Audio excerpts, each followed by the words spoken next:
동지 그리고 전남 도민 여러분, 이재명이 걱정되십니까?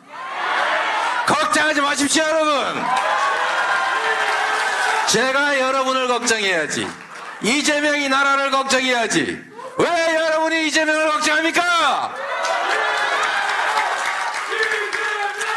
여러분, 제가 정치라고 하는 걸 하기 전부터 소위 판검사 발령 안 받고 성남의 노동인권 변호사로 시작할 때 이미 그때 이 길은 예정돼 있었습니다.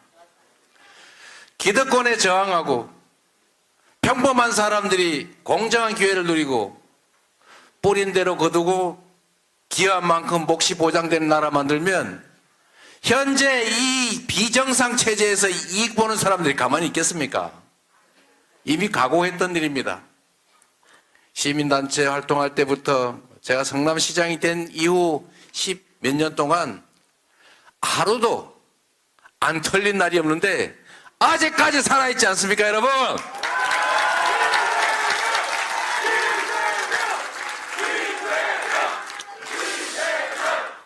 여러분, 나라가 국민을 걱정해야 하고 나라가 아버지 어머니처럼 포근하고 든든해야지. 나라가 세무조사하지 않을까, 나 고발하지 않을까, 압수수색하지 않을까, 뭐 했다가 잡아가지 않을까 걱정하게 하는 게 이게 정상입니까 여러분? 우리는 아주 긴 시간 많은 사람들의 희생, 헌신 속에서 국민이 나라의 주인으로 존중받는 나라, 비정상적인 나라 때문에 내가 억울한 일 당할 걱정하지 않는 나라 만들어 놨지 않습니까? 그런데 이게 웬일입니까? 몇 달 사이에 완전히 과거로 돌아가고 있지 않습니까? 장경태 의원이 고발당할 일입니까? 지금 내가 혹시 무슨 말 잘못했다가 문제되지 않을까 스스로 검열하지 않습니까 여러분? 여러분들은 안 하십니까? 이거는 쪼는 문제하고는 다른 겁니다. 혹시라도 하는 생각을 할 수밖에 없는 자유가, 진짜 자유가 가짜 자유에 질식당하고 있는 것입니다 여러분. 우리가 말하는 자유란 공정한 환경 속에서 강자들의 횡포가 억제되고 다수의 약자들도 할 말하고 권리 누릴 수 있는 그런 사회를 말하는 것입니다. 그냥 방치해서 시장이 다 알아서 하는 것이다, 힘센 사람은 힘센 만큼 마음대로 누릴 수 있어야 된다, 많이 가진 사람이, 힘센 사람이 더 많이 버는 게 왜 비정상이냐, 자유, 방임을 자유와 동일시하는 사고, 이게 바로 나라를 망치는, 경제를 망치는, 민생을 망치는 가장 큰 이유라고 생각됩니다 여러분. 자유는 방치가 아닙니다. 내버려 두는 것이 자유입니까 여러분? 그게 바로 국가의 역할입니다. 평등 없는 자유가 어디 있습니까? 약육강식, 승자 독식, 밀림의 법칙이 작용하는 이런 방임된 사회가 진정으로 자유로운 사회입니까 여러분? 가짜 자유, 이 가짜 자유가 진짜 자유를 죽이지 않도록 여러분 힘 모아 함께 가겠습니까?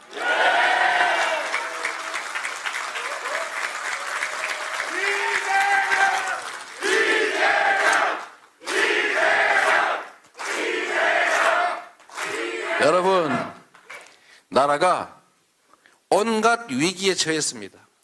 민생이 위기요, 경제도 위기요, 평화도 위기요, 민주주의도 위기입니다. 어제 무인기 5대, 오늘 또 무인기 몇 대가 아마 휴전선 이남으로 와서 정찰 활동을 한 모양입니다. 7시간 동안 국민들이 모르고 있었습니다. 사이렌이라도 울려줘야 하는 것 아닙니까, 여러분? 뭐 하고 있다냐? 대체 뭐 하고 있다냐?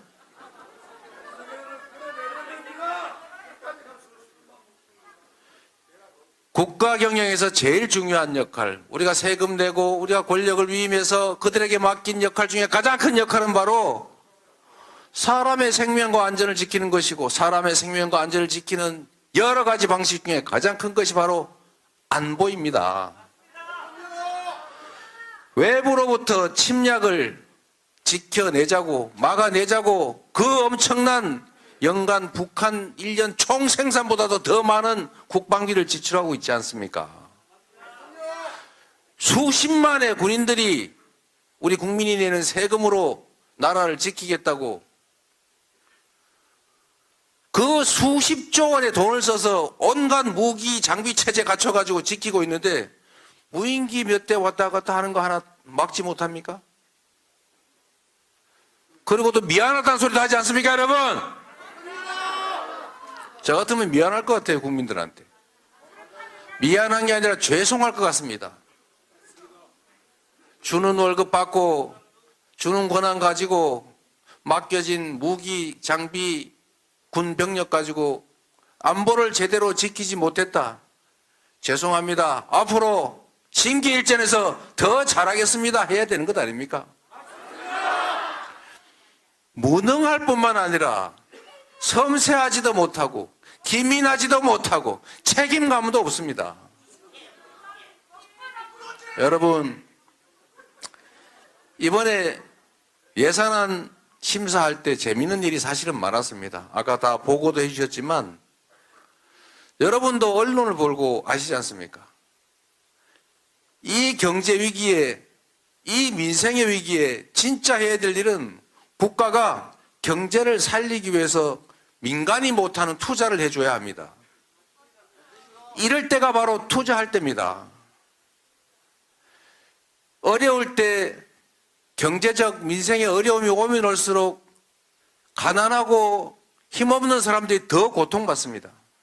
우리가 모르는 사이에 극단적 선택을 하는 사람이 늘어나고 있지 않습니까? 그들을 보호하는 것, 힘없고 소외되고 가난한 사람들에게 희망과 용기를 주는 것, 절망에서 벗어나게 하는 것, 이게 바로 정치가 해야 될 일 아니겠습니까? 그런데 민생 예산을 싹둑 다 잘라놨어요. 노인 일자리 예산 6만 개를 줄여놨지 않습니까? 그 한 달에 27만 원 받는 거 한번 해보려고 여러분들 솔직히 줄 서잖아요. 우리의 부모들, 우리의 가족들이 그냥 기초연금으로 살 수 없으니까, 수입이 없으니까 굶어 죽을 수는 없어서 그 27만 원짜리라도 하나 해서 생계 유지라도 하려고, 약값이라도 하려고 그 치열하게 경쟁하고 있는 그 일자리를 싹둑 잘라냅니까? 돈이 없어서요? 그뿐만이 아니지 않습니까? 겨우 지방, 지역, 골목이 숨이라도 쉴 수 있게 지역 카페 예산 만들어서 그 동네에서 나오는 돈은 그 동네에 좀 쓰게 하자. 다 서울로 몰려가니까, 다 백화점으로 몰려가니까, 그래도 이 지방에서 골목에서 조그마한 가게에서 매출이라도 좀 올려주자고 지역 카페 하고 있는데 그걸 100% 싹둑 잘랐지 않습니까? 청년 지원 예산 절반 이상을 확 줄여버렸지 않습니까? 주거 예산, 공공주택 예산 다 줄여버렸잖아요. 이유가 뭐예요? 돈이 없답니다. 근데 여러분, 돈이 없는데 왜 3천억 이상 돈 버는 고기만 세금을 깎아줍니까? 왜 3채 이상 집 가진 사람들한테 누진하고 있는 세금 없애가지고 500채, 1000채 사도 세금 똑같이 내게 하겠다. 왜 이런 거 해가지고 세금 줄인 다음에 그걸 서민들한테 뒤집어 씌우는 거예요? 땡땡해서 그런 것이 아닙니다, 여러분. 그걸 모르겠어요. 자기 눈에는 없는 거겠죠, 그게. 민생을 챙긴다고 하는 게 정치가 해야 될 가장 중요한 역할인데 민생을 버렸어요. 민생에 무관심할 뿐만 아니라 무능하고 대책이 없어요. 그래서 이번에 예산 심의할 때 이런 일이 있었습니다. 처음부터 그렇게 얘기하지 않습니까? 이런 민생예산 다 깎고 초부자 감세 예산을 올려놓은 다음에 협상이 안 되면 부결해라. 그러면 준예산이다. 원하는 대로 정부가 하라는 대로 하든지 아니면 부결해서 예산이 없는 상태로 가든지. 그러면 우리 민주당 어떻게 해야 됩니까? 준예산 되면은 우리 욕하겠죠. 우리 때문에 못했다고 하겠죠. 그럼 우리가 원래대로 다 통과시켜야 되지 않습니까? 양자택일을 강요했어요. 얼마나 가깝겠습니까? 그래서 제가 아이디어를 냈어요. 우리가 다수 의석인데 우리 민주당의 독자적 수정안을 만들자. 우리는 증액은 못하지만 감액은 할 수 있다. 그래서 감액하는 민주당의 독자적인 예산안을 넣고 영 안 되면 이거라도 한다 했더니 협상이 좀 된 거예요. 그리고 여러분 우여곡절이 많지만 저는 우리 민주당원 그리고 우리 민주당을 지지하는 국민 여러분께서 왜 화끈하게 못하냐, 예산은 왜 우리 뜻대로 못하냐 이렇게 질책하시는 것도 압니다. 그런데 우리가 할 수 있는 것은 깎는 것밖에 없어요. 권한이. 늘리는 것은 정부가 동의해야 됩니다. 그래서 선택을 해야 되지 않습니까? 마지막에는 이런 일이 있었습니다. 누가 불법 시행령 예산은 절대 양보할 수 없다. 그러길래 50% 시행령 예산을 50% 깎으면 지역 카페 예산을 50% 깎는다. 그걸 왜 연견을 짓습니까? 그래서 제가 그랬습니다. 그걸 고집하면 그냥 다 양보해버리자. 그냥 5억으로 할지 2억 5천으로 할지 뭐 중요하냐. 우리 국민의 삶에는 상관없다. 다만 이걸 우리가 동의한다고 하는 게, 승인한다고 하는 게 지역 카페 예산, 다른 예산을 살려야 되니까 그거 동시에 같은 비율로 깎자고 주장하니까 굴복할 수는 없다. 민생 예산을 포기할 수 없으니 민주당이 욕을 먹더라도 시행령 예산을 다 그냥 인정해줘 버리자. 대신에 한 줄만 써놓다. 이거를 우리가 100% 안 깎는다고 이게 위법하다는 것을 부인하는 게 아니다. 합법임을 인정하는 게 아니다. 라고만 한 줄만 쓰자. 라고 했습니다. 그래서 다 양보하려고 했어요. 그랬더니 결국 그쪽이 손을 들어서 50% 깎고 지역 합의에서 3,500억 확보하고 이렇게 합의가 된 겁니다. 여러분. 당이 가지고 있는 이런 어려움들을 조금은 이해해 주십시오. 그래도 우리가 마지막 선택은 결국은 우리의 명분보다는 국민의 삶이어야 하지 않습니까? 국가 경영을 책임지는 것은 정부 여당인데 우리가 더 걱정하고 있어요. 저는 요즘 이 정부 여당의 하는 행태를 보면 가짜 엄마라는 생각이 자주 듭니다. 자식이 죽든지 말든지 팔 잡아당겨가지고 팔이라도 한 짝이라도 뜯어가져야 되겠다. 솔로몬이 진짜 엄마 가짜 엄마 가린 거 아시지 않습니까? 반 잘라 가져라. 그랬더니 진짜 엄마가 포기할 수밖에 없지 않습니까? 가짜 엄마는 반쪽이라도 갖겠다. 그런 태도 아닙니까? 국민이 죽든 말든 민생이 망가지든 말든 그냥 생고집 부리고 시간 끌면 우리 민주당이 다수의 의석을 가지고 있으니까 책임을 안 질 수가 없지 않습니까? 앞으로 책임은 지면서도 우리 민주당이 할 일은 해나가겠습니다. 쌀값 안정화법 해나가겠습니다, 여러분. 경제가 어렵습니다, 여러분. 다 먹고 살자고 하는 일 아닙니까, 여러분? 국민의 삶을 책임지는 것이 정부고 생명과 안전을 지키는 다음에 해야 될 일이 더 나은 삶을 살게 하는 것, 더 암울한 삶이 오지 않게 하는 것. 이게 바로 정부가 하는 일이고 이게 바로 정치가 하는 일이죠. 그런 거 하라고 여러분이 돈 벌어서 세금 내지 않습니까? 경제를 살리는 원리는 간단합니다. 우리가 없는 걸 만들 수는 없지만 우리 사회가 가지고 있는 자원과 기회들이 골고루 나눠지게 하고 그 자원과 기회들이 제대로 효율을 발휘하게 하면 그 사회의 경제 총량이 늘어나지 않습니까? 누군가는 너무 많이 가져가지고 창고에다가 나락을 산더미처럼 쌓아놔서 맨날 썩어 나가고 쥐가 먹고 이러고 있는데, 대부분의 사람들은 논에 뿌릴 벽시조차도 없으면 그 사회가 제대로 되겠습니까? 그래서 경제가 망가지는 거예요. 원리는 똑같습니다. 누구는 돈이 너무 많이 남아서 산더미처럼 쌓아놓고, 누구는 1조 원을 벌어도 회계장부에 13조냐 13조냐 숫자 하나가 바뀔 뿐이지만, 이 1조 원이라고 하는 돈을 지방에, 골목에, 다수의 서민들에게 골고루 기회를 만들어주면, 그러면 그 사회의 경제 총량이 늘어나죠. 그런데 지금 거꾸로 가고 있지 않습니까? 양극화가 경제 악화의 주범인 거 우리 모두 다 알고 있죠. 완화하려면 양극화를 완화해야 경제가 살아난다, 다 알고 있지 않습니까?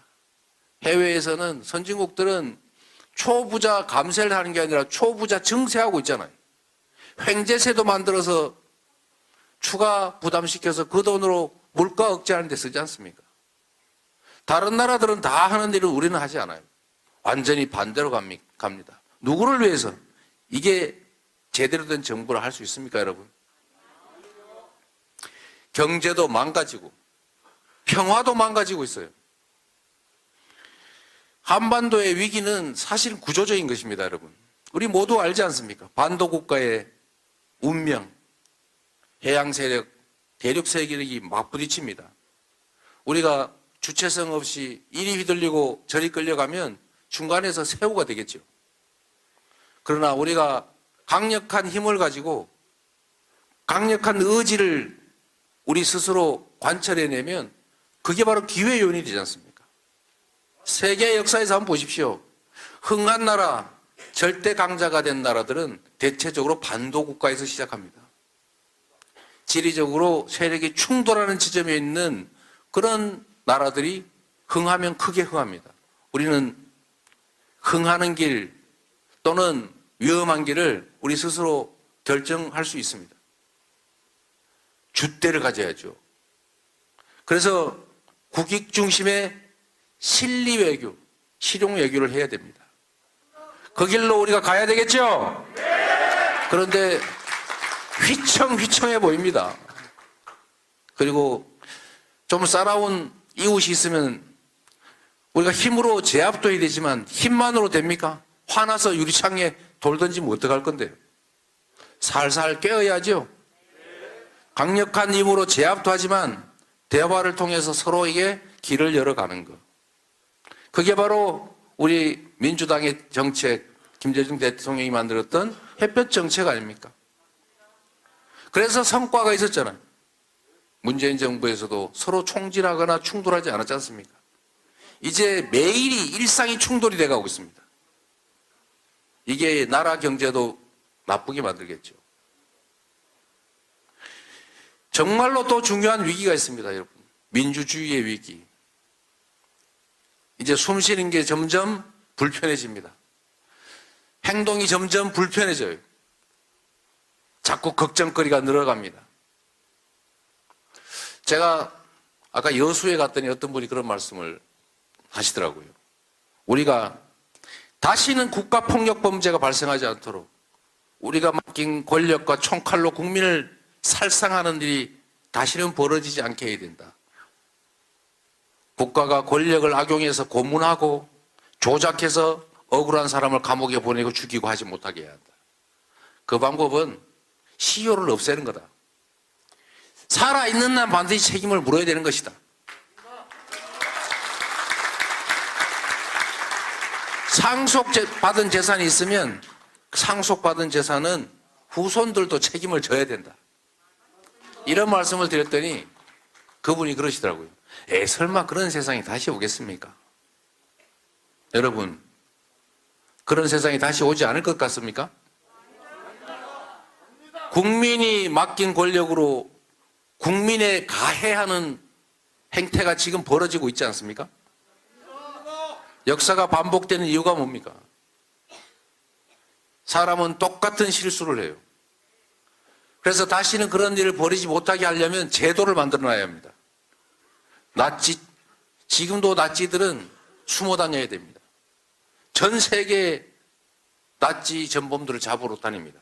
인종 청소 범죄. 다시는 이런 일 벌어지지 않게 하려면 살아있는 한 잡아서 처벌해야 되겠죠. 그게 상식이 돼야 됩니다.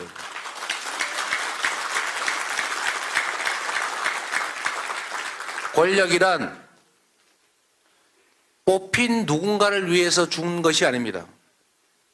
누군가에게 우리를 대신해서, 우리를 위해서 우리의 일을 대신하라고 맡겨놓은 대리인, 일꾼 아닙니까, 여러분?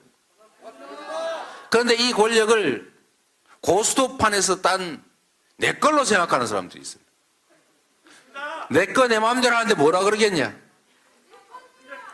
그런데 여러분, 이거는 내가 딴 내 것이 아닙니다.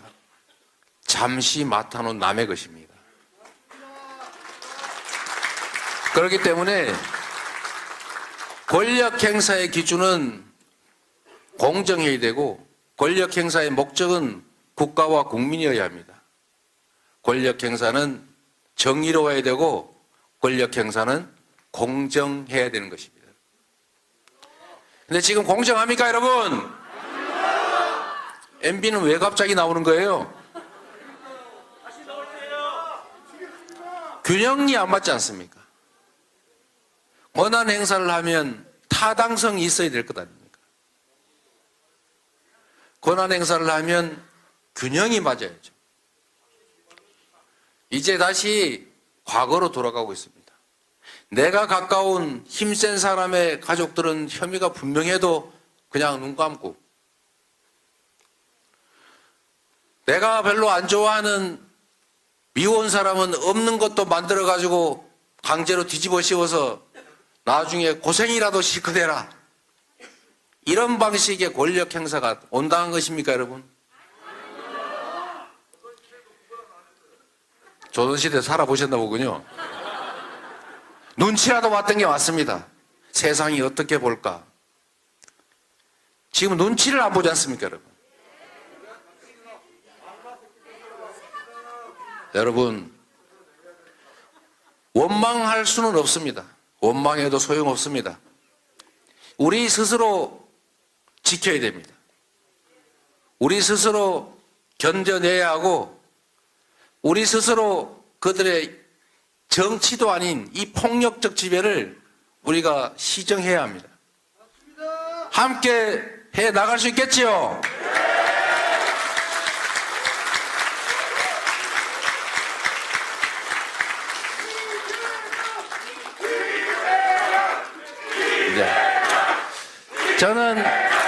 저는 역사와 국민을 믿습니다. 힘없고 또는 약해 보여도 군주 민수 권력을 띄우기도 하지만 뒤집어 엎기도 하는 게 바로 국민입니다. 역사는 그래왔죠? 우리는 그 역사의 한 중간에 있는 것입니다, 여러분. 퇴행을 막고 반발짝이라도 전진할 수 있도록 서로 격려하는 것, 우리 사이에 서서히 스며드는 두려움, 공포, 이런 것들을 투지로 그리고 용기로 바꿔내서 함께 싸워 이기는 거, 이게 바로 우리가 가야 될 길이다. 동의하십니까, 여러분? 시간이 조금 여유가 있으니까, 자, 여러분들이 하시고 싶은 얘기, 그걸 조금 대신하는 측면에서 몇 가지만 더 말씀드리도록 하겠습니다. 여러분, 사실 힘들죠? 여러분, 힘들지만 우리가 이런 생각 한번 해보면 좋겠습니다. 저는 지금은 정말로 수많은 분들이 함께 해주시고, 함께 아파해 주시고, 힘내라고 격려해 주시는 이런 자리에 함께 있어서 지금은 너무 행복합니다. 그리고 너무 감사합니다. 그리고 너무 힘이 납니다, 여러분. 그런데 그 이전에 말씀드렸던 것처럼 저는 언제나 기득권하고 부딪혀왔기 때문에 이 힘센 소수의 기득권 세력한테는 정말 눈의 가시였던 모양입니다. 수없이 많이 당하고 재판에 넘겨지고 싸워서 또 이겨내기도 하고 굴복하기도 하면서 여기까지 왔지만 지금도 아까 우리 박찬대 최고위원께서 말씀하신 것처럼 검사 숫자로는 한 6, 70명, 소속된 수사관까지 하면 한 2, 300명. 그게 저를 한번 잡아보겠다고 다른 사건 다 팽개치고 사건 처리 못하면서 매달려 있지 않습니까? 그래도 아직 버티고 있지 않습니까, 여러분?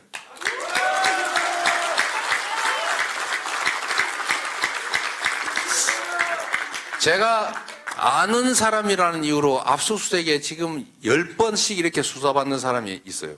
아무것도 나오는 게 없습니다. 그 집 계좌 추적을 하고 있대요. 혹시 우리 집에 돈 준 거 없나? 곧 올 겁니다. 제 주변 수사당하는 사람이 아마 한 100명은 넘지 않을까 싶어요. 압수수색 숫자만 해도 지금 235번이라는데 그건 신문에 난 것만이고 안 하고 지금 신문에 안 나고 한까지 제가 보기엔 300~400번은 될 것 같습니다. 몇 번 압수수색했냐 안 가르쳐 주고 있죠. 여러분, 그 사람한테 그렇게 얘기했대요. 나를 언제까지 자꾸 부를 거냐. 너무 많이 부른다. 그랬더니 그냥 더 이상 조사받기 싫으면 부세요. 그랬대요. 뭐를요? 여하튼 만족하는 답이 나올 때까지 끝까지 계속 불러서 괴롭히겠다. 여러분, 이렇게 해왔지만 아직도 우리가 믿어주는 여러분이 계시고 아직도 털어서 먼지를 못 찾았지 않습니까? 10수년을 털어도. 그러니까 여러분, 제가 여러분한테 부탁드리고 싶은 게 몇 가지 있어요. 지금은 소위 말하는 언론 환경이 최악이지 않습니까? 그러면 누가 언론이라 이래요? 바로 여러분이 언론 역할을 해줘야 됩니다. 언론이 뭐 별겁니까? 정보를 전달하는 것 아닙니까? 공정하게 있는 정보를 제대로 전달하면 그 제대로 된 정보로 국민들이 주권자가 제대로 된 판단을 하겠죠. 그래서 언론을 입법, 사법, 행정에 이은 사부라고 해서 존중하지 않습니까? 여러분도 웬만해가지고는 언론 상대로 소송해서 못 이깁니다. 왜? 언론은 보호해야 하니까. 공익적 기능 때문에. 매우 중요한 역할을 하는 거니까. 그런데 지금 정보의 전달을 꼭 거기다 의존해야 됩니까, 여러분? 여러분, 페이스북, 아까 누구 폐쇄당했다고 그러던데, 폐쇄당하면 새로 만들면 되죠.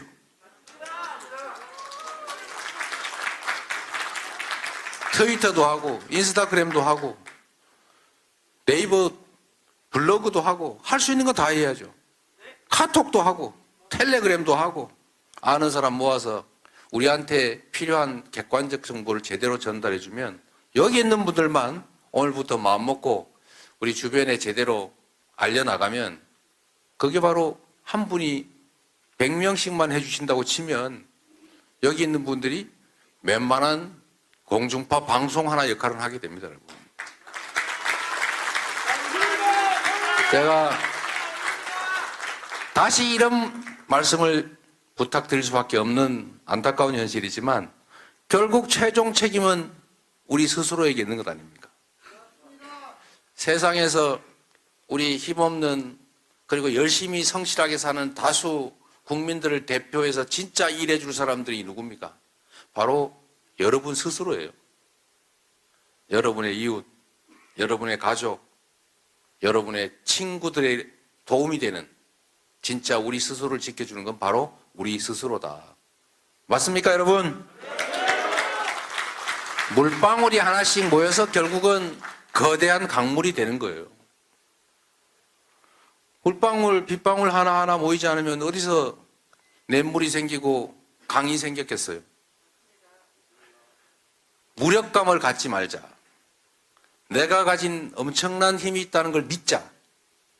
내가 행동해야 시작된다. 내가 행동하고 함께 모이면 거대한 에너지가 된다. 세상을 바꾸는 힘이 된다. 동의하시죠, 여러분? 그래서 여러분, 힘을 냅시다. 다시 시작합시다. 굴복하지 말고 싸웁시다. 싸워서 반드시 이깁시다, 여러분. 여러분을 믿습니다. 감사합니다.